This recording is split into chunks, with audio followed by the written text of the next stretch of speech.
5 जुगाड़ू बहू की पहली ठंड। हे भगवान, कितनी ज्यादा बर्फीली हवाएं चल रही हैं। अरे मेरा तो दम निकलने वाला है समझो। ऐसे मत कहिए बाबा, आपको कुछ नहीं होगा। आप ही तो हमारी हिम्मत हो। आपको देखकर हमें हिम्मत मिलती है। हमारे पति तो शहर में ही बेरोजगारी से जूझ रहे हैं, जिसकी वजह से वो हमें कुछ भी भेज नहीं पाते। ये हमारी ससुराल की पहली ठंड है जो इतनी निर्दयी है। रीमा ऐसे बोलकर उदास सी हो गई।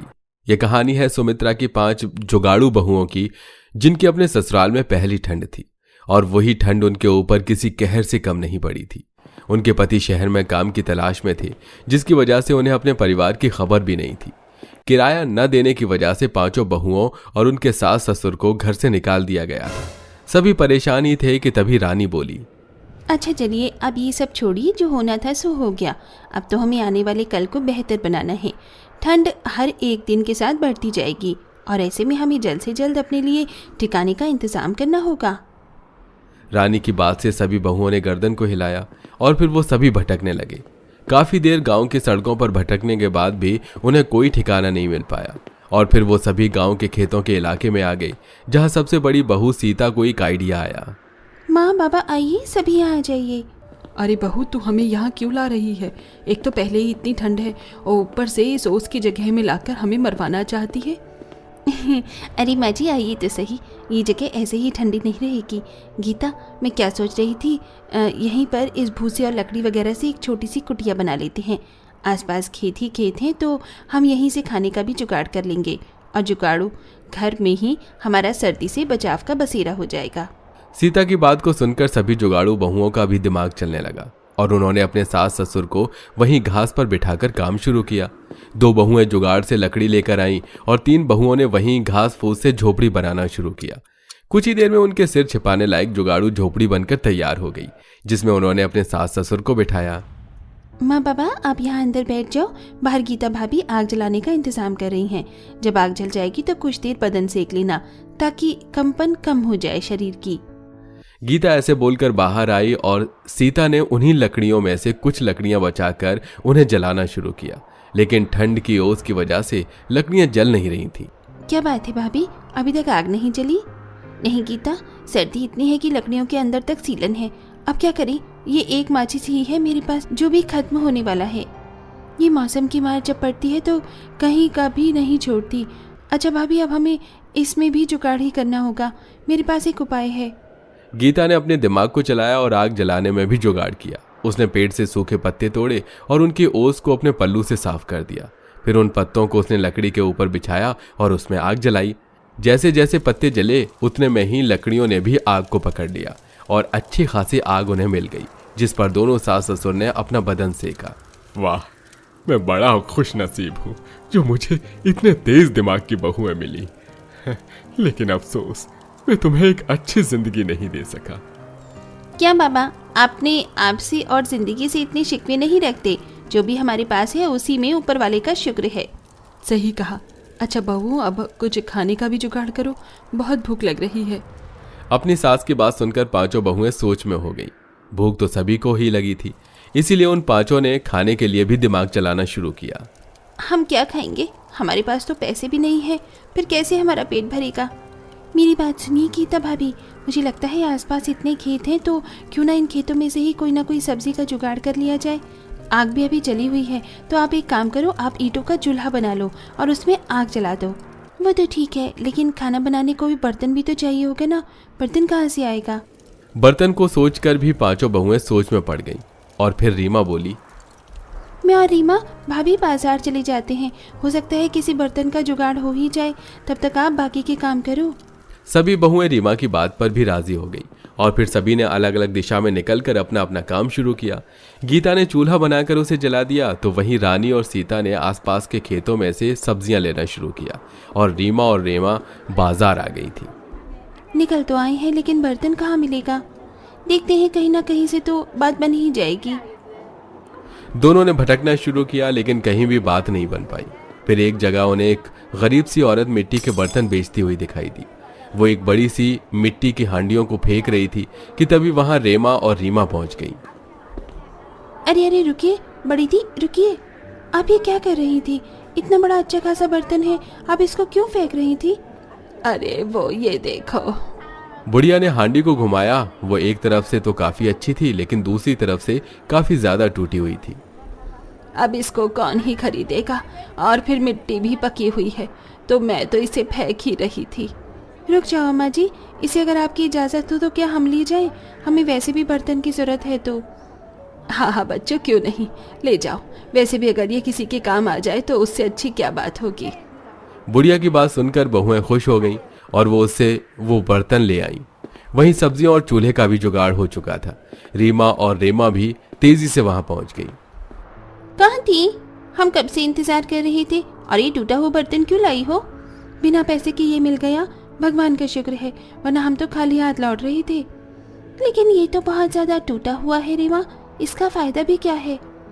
भाभी, हम इसके टूटे हुए हिस्से को केले के पत्ते लगा देंगे और हर बार खाना बनाने से पहले उसे बदल दिया करेंगे। इससे खाना भी बन जाएगा और कोई दिक्कत भी नहीं होगी। रीमा का जुगाड़ भी उन्हें पसंद आया। उनके पास में वही केले का भी पेड़ था।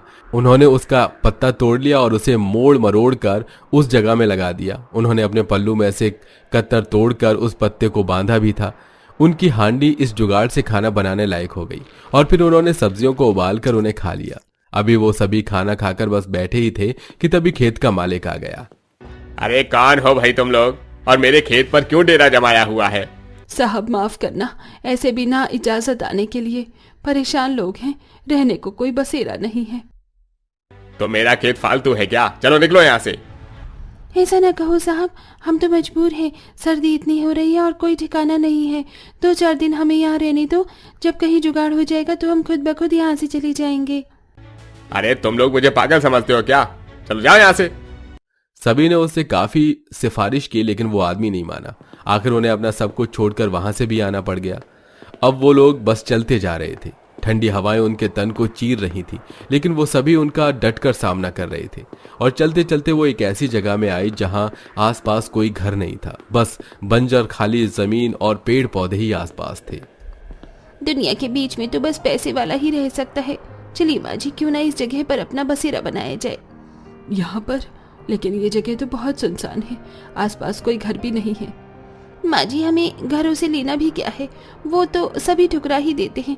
और वैसे भी जो लोग जमीन को बिस्तर और आसमान को चादर बनाकर सोते हैं, उन्हें इस सब से कोई फर्क नहीं पड़ता।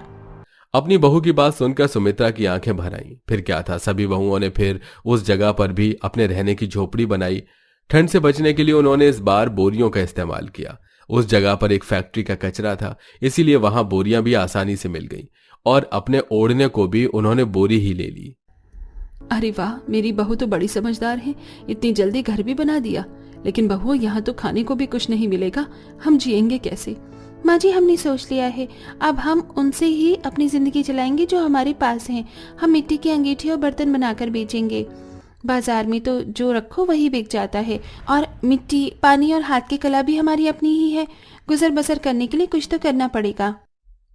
अपनी बहुओं के इतने शातिर दिमाग पर सुमित्रा मुस्कुरा दी। बस फिर क्या था, सभी बहुएं रात के अंधेरे में ही आग जलाकर बर्तन और मिट्टी की अंगीठी बनाने लगी और उनके सूखने के बाद वो उन्हें बाजार में बेचने ले गईं। जो लोग उन्हीं की तरह गरीब थे, उन्हें ये मिट्टी के बर्तन काफी पसंद आए और उनसे उन्होंने वो खरीद लिए। अरे बच्ची, तुम ऐसे क्यों खड़ी हो? बहुत चेती लग रही है। अच्छा यहाँ आओ, ये लो। सीता ने उस बच्ची को अंगीठी दे दी। ये हम गरीबों का हीटर है, इसे जलाना तुम्हारी सर्दी उड़नचू हो जाएगी। सीता ने उस बच्ची की मदद करी। ऐसी अब वो बहुएं रोजाना बाजार में अपने बनाए बर्तन और अंगीठी बेचने जाती थी। उनकी अच्छाई की वजह से उनकी काफी अच्छी कमाई भी होने लगी थी। और कुछ ही दिनों में वो दिन भी आ गया जब उन्हें उस वीराने से छुटकारा मिला और वो एक किराए के घर में आ गई। लेकिन बहुओं ने इस काम को नहीं छोड़ा। ये किराए का घर उनकी एक बड़ी जीत थी। वो काम करती थी और मेहनत से किराया भरती थी, और पतियों ने भी शहर से वापसी लेकर पत्नियों के साथ उनकी मदद करवाना शुरू कर दिया और पूरा परिवार अब खुशी खुशी रहता था।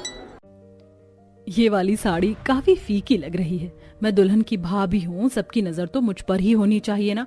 और वैसे भी मेरी शादी के बाद मैं ये ससुराल की पहली शादी देख रही हूँ, तो मुझे सबसे ज्यादा अच्छा दिखना है। इनमें से तो मुझे कुछ भी खास लग ही नहीं रही है। प्राची अपने गहने, साड़ी सब ट्राई कर रही होती है कि तभी वहां प्राची की सास निर्मला आती है। अरे बहू, ये क्या कर रही है तूने तो पूरा कमरा ही फैला रखा है। माँ जी, मैं तो नंद जी की शादी के लिए जो कपड़े लाई थी ना वही देख रही हूँ। नंद जी की शादी की हर रस्म में मुझे अलग अलग कपड़े पहनने हैं, क्योंकि मेरे लिए ये ससुराल की पहली शादी है ना। ओहो बहू, हम सबसे ज्यादा तो तू ही मुस्कान की शादी से खुश है।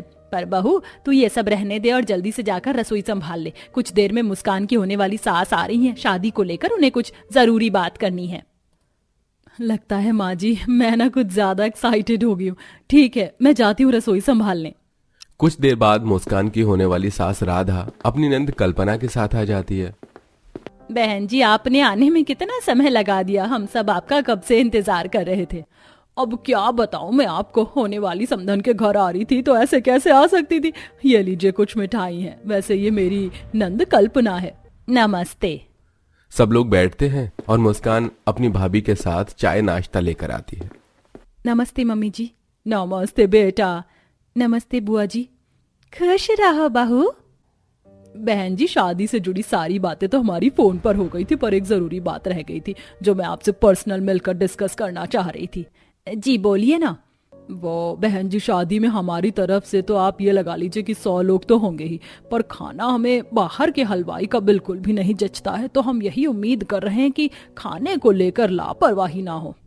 बहन जी, लापरवाही की तो बात ही नहीं है।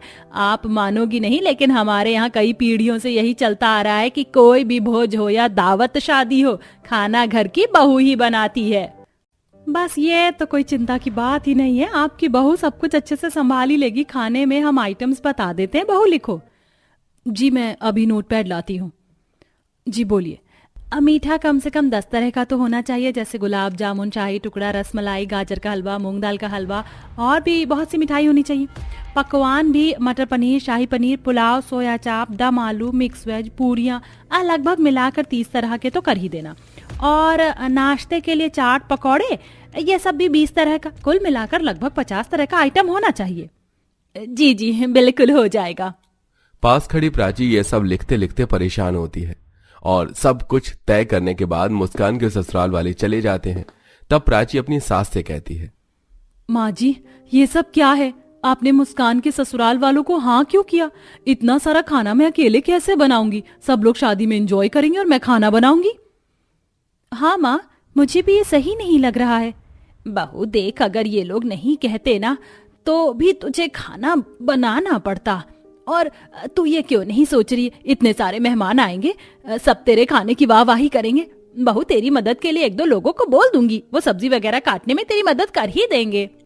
प्राची अपनी सास की बात मान लेती है और इसी बीच शादी की रस्म हल्दी मेहंदी शुरू हो जाती है। सब एंजॉय कर रहे होते हैं और प्राची काम में लगी थी। इसी बीच खाना बनाने के लिए कट्टों में सब्जियां, आटा, बासमती चावल आने लगता है। ये सब देखकर प्राची को काफी चिंता होने लगती है। इतना सारा सामान ये सब मुझे बनाना पड़ेगा। मुझे तो अभी से ही कमजोरी हो रही है, पता नहीं कैसे शादी के दिन इतना सारा खाना बनाऊंगी। वैसे अगर मैं इनमें से कुछ चीजें गायब भी कर दूं और बाद में बोल दूंगी कि लास्ट टाइम में, अब ये कहां से आ सकता है, तब तो माँ जी भी कुछ नहीं कर सकती हैं। प्राची कुछ सामान स्टोर रूम से गायब ही कर देती है और अब गुजरते वक्त के साथ शादी का दिन आ जाता है। निर्मला सारा सामान छत पर पहुंचा रही होती है कि प्राची बोलती है, माँ जी आप सारा सामान छत पर क्यों पहुंचा रही है? गर्मी हो रही है कितनी। बहू छत पर काफी जगह है, 5 चूल्हा लगाकर खाना बनाएगी तो जल्दी बन जाएगा, लेकिन ये सामान कुछ कम नहीं लग रहा है। मैंने तो चावल के 5 कट्टे मंगवाए थे, यहाँ 2 ही हैं। माँ जी सामान लाने की जिम्मेदारी तो आप ही ने ली थी, इसके बारे में मुझे कुछ नहीं पता। कोई बात नहीं, अभी ये सब बात सोचने का समय नहीं है। पड़ोस वाले घर में मैंने एक्स्ट्रा राशन रखवाया था, मैं वहां से मंगवा देती हूँ। और बहू तू तैयार हो जा, फिर खाना बनाना। तैयार होकर ही खाना बनाने बैठी हो, लोग आएंगे जाएंगे तो तुझे अच्छा दिखना है ना। ठीक है माँ जी। प्राची तैयार होकर छत पर जाती है और पहले पुलाव चढ़ाकर आटा लगाने बैठ जाती है। हे भगवान, मेरी कमर में इतना दर्द हो रहा है, कलाई भी टूटने को हो रही है। जल्दी से आटा लग जाए, बस मेरी कमर सीधी करूं सबसे पहले। प्राची आटा लगाकर खड़ी ही होती है कि तभी प्राची का देवर पूरब आता है। भाभी ये क्या, आपने तो कुछ भी नहीं किया। मैं बता रही हूँ देवर जी, मैं मजाक के मूड में नहीं हूँ। यहाँ आपको ये पुलाव चढ़े हुए और इतना सब आटा लगा हुआ नहीं दिख रहा है क्या? भाभी मैं मजाक नहीं कर रहा हूँ। अरे बारात आ गई है, सबको नाश्ता चाहिए। शरबत पकौड़े तैयार नहीं हुए क्या? ओहो, ये तो मेरे दिमाग से निकल ही गया। देवर जी आप सबको कोई गेम में लगाओ, मैं जल्दी से नाश्ता बना देती हूँ। दोनों लड़कियां शरबत बनाती हैं और प्राची जल्दी से बेसन घोलती है और पकौड़े बनाने लगती है। वो पसीने से तरबतर हो चुकी थी। हाँ ये गर्मी, ऊपर से मैंने इतनी महंगी साड़ी पहन रखी है चमचम वाली। कुछ पकौड़े तो हो गए, इन्हें लेकर जाती हूँ पहले नीचे। प्राची कुछ पकौड़े लेकर नीचे जाती है जहां सब लोग एंजॉय कर रहे थे। मैं तो घर की बहुरिया से घर की रसोईया बन गई हूँ। यहाँ सब लोग एसी में बैठकर शादी एंजॉय कर रहे हैं और मैं पकौड़े तल रही हूँ। बहू तू इतना धीरे धीरे काम क्यों कर रही है? सब लोग इतनी देर से नाश्ते का इंतजार कर रहे थे। जा जल्दी जाकर और पकौड़े बना और बाकी आइटम भी। प्राची नीचे कुछ देर भी नहीं रुक पाती है और वापस ऊपर जाकर पकौड़े बनाने के बाद मिठाइयां बनाने लग जाती है।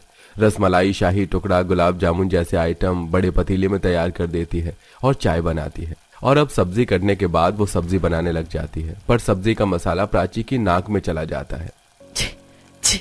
ये क्या हो रहा है मेरे साथ? इस सब्जी में मिर्ची मिला देती हूँ। वैसे सब पनीर की सब्जी खाना ज्यादा पसंद करते हैं। ये खाने के बाद सब पानी पियेंगे और पेट पानी से ही भर जाएगा। अब ये आखिरी रास्ता बचा है प्राची तेरे लिए। तो प्राची वो सब्जियां बनाने के बाद आराम से बैठ जाती है और तभी वहां निर्मला आकर कहती है, बहू यहाँ तू आराम कर रही है और वहाँ दम आलू की सब्जी कम पड़ गई है। पहली बार ऐसा किसी शादी में हुआ होगा कि कोई भी पनीर की सब्जी ना खाकर दम आलू खा रहा है। सबको तेरे हाथ की दम आलू की सब्जी बहुत पसंद आई है। कम भी पड़ गई है दम आलू की सब्जी। चल जल्दी से बना और दम आलू। क्या किसी ने भी पनीर की सब्जी खाई नहीं? बहू जब सबको पसंद ही दम आलू आया है तो पनीर क्यों ही कोई खाएगा? पूरा का पूरा वैसा ही बचा हुआ है। पर सबको मिठाई बहुत पसंद आई और पुलाव भी। ये सुन प्राची खुश होती है, पर उसे दोबारा से दम आलू बनाना पड़ जाता है और बनते ही वो सब्जी नीचे भेज देती है और पूरियां तलने लगती है। कुछ देर बाद सास आती है। अरे बहू जल्दी जल्दी पूरियां तल, नीचे खत्म हो गई है। मैं ये पूरियां लेकर जाती हूँ जब तक। माँ जी आप एक बार में क्यों नहीं बता देती? कभी कुछ खत्म हो रहा है, कभी कुछ। 100 मेहमान बुलाए हैं शादी में और उनके लिए खाना पकाने वाली मैं अकेली हूँ। रोबोट नहीं हूँ, इंसान हूँ। अपने हिसाब से करूंगी ना काम। और आप सबको इतना जल्दी है तो मेरे साथ और 10 लोग लगवाते, पर नहीं, यहाँ तो बहू से ही खाना बनवाया जाता है। कितने अरमान थे मेरे ससुराल की पहली शादी में, ये करूंगी वो करूंगी, पर मैं तो बावर्ची बन गई। बहू चल तू रो मत, मैं तेरी मदद करवाती हूँ। चल तू तल, मैं बेलती हूँ पूरियां। नहीं माँ जी आप रहने दो, आप मुस्कान के पास जाओ। इतना कर लिया है, बाकी भी कर लूंगी।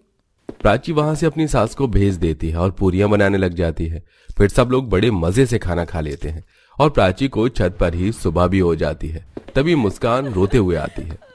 भाभी आप तो मुझे पूरी शादी में कहीं दिखी ही नहीं। अब मैं इस घर से जा रही हूँ, मुझे आपकी बहुत याद आएगी। मुझे तुम्हारी याद तो पता नहीं, लेकिन ये शादी जरूर याद रह जाएगी। चलो तुम अब विदा होकर जाओ अपने ससुराल। माँ जी मैं जा रही हूँ सोने, कोई मुझे आज पूरे दिन उठाएगा नहीं। बहू तूने कुछ खाना नहीं खाया है, खाना तो खा ले। माँ जी मेरे पूरे शरीर ने अच्छे से खाना खा लिया है, मेरा तो हो गया। इसी तरह प्राची बिना कुछ समेटे और बिना अपनी नंद की विदाई करवाई ही वहां से सोने चली जाती है। आशा है कहानी आपको पसंद आई होगी। वैसे क्या आपके साथ भी कभी ऐसा हुआ है कि किसी चीज की प्लानिंग आप अच्छे से करते हैं और जब वो चीज होती है तो सब बिगड़ जाता है? कमेंट में बताना ना भूलें।